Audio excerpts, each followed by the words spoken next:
Imagine, if you will, the not-too-distant future.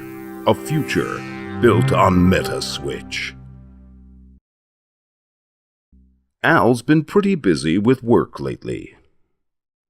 Not one to lose track of the important things in life, he considers he may not have been quite as attentive lately to his wife Sarah as she rightly deserves. To be fair, Sarah may have left some subtle hints around the house, gently encouraging Al to take more notice. Al decides to make amends and a reservation at their favorite restaurant.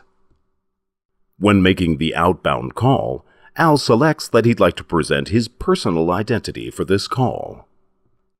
His twinned iPad comes up with a full-screen through-to page showing the restaurant's seating plan. He circles the table he'd like while making a reservation on the phone with the hostess, who suggests an alternative, more romantic table with a better view. When Al hangs up, his iPad displays his homepage, an interleaved chronological message history for all his voicemails, video mails, SMS, IM, and through-to interactions. He notices a new video mail message from Sarah with speech-to-text transcription. Well, that was a close one.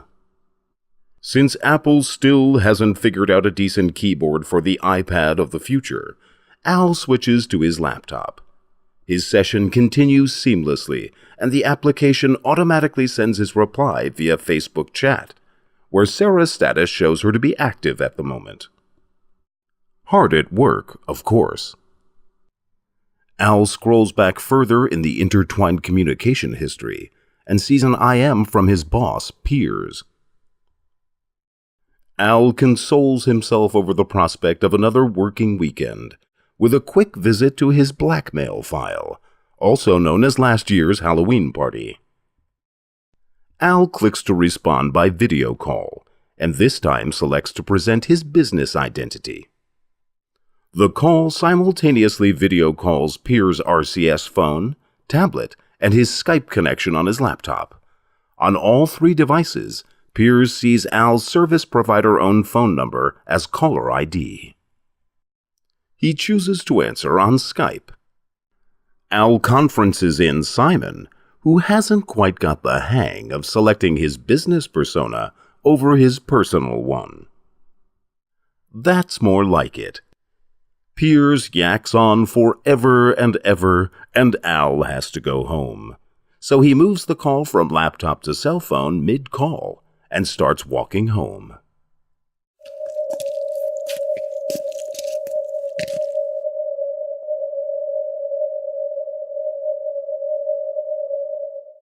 That wasn't very nice of us to do to Al. We're not very nice. Back at home, Al's Xbox 720 game console greets him. Hello, Al. It appears you're on a conference call.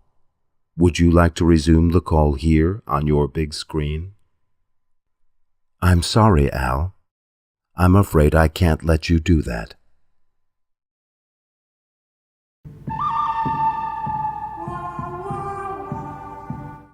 Oh, very well.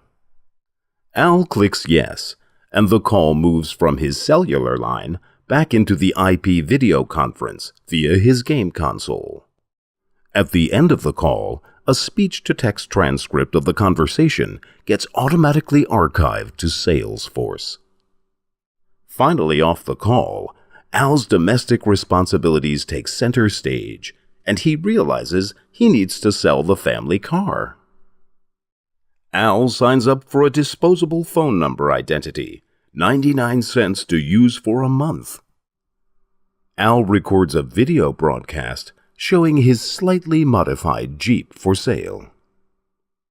The link is distributed to a new Craigslist posting as a video ad.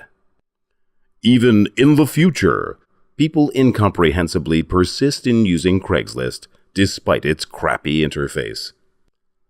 Calls back to the disposable identity will reach him until it expires, so he never has to give out his real number to the Craigslist stalkers. When Al sells the car, callers to the number receive a custom on-screen message via through to, so they know why the number no longer works.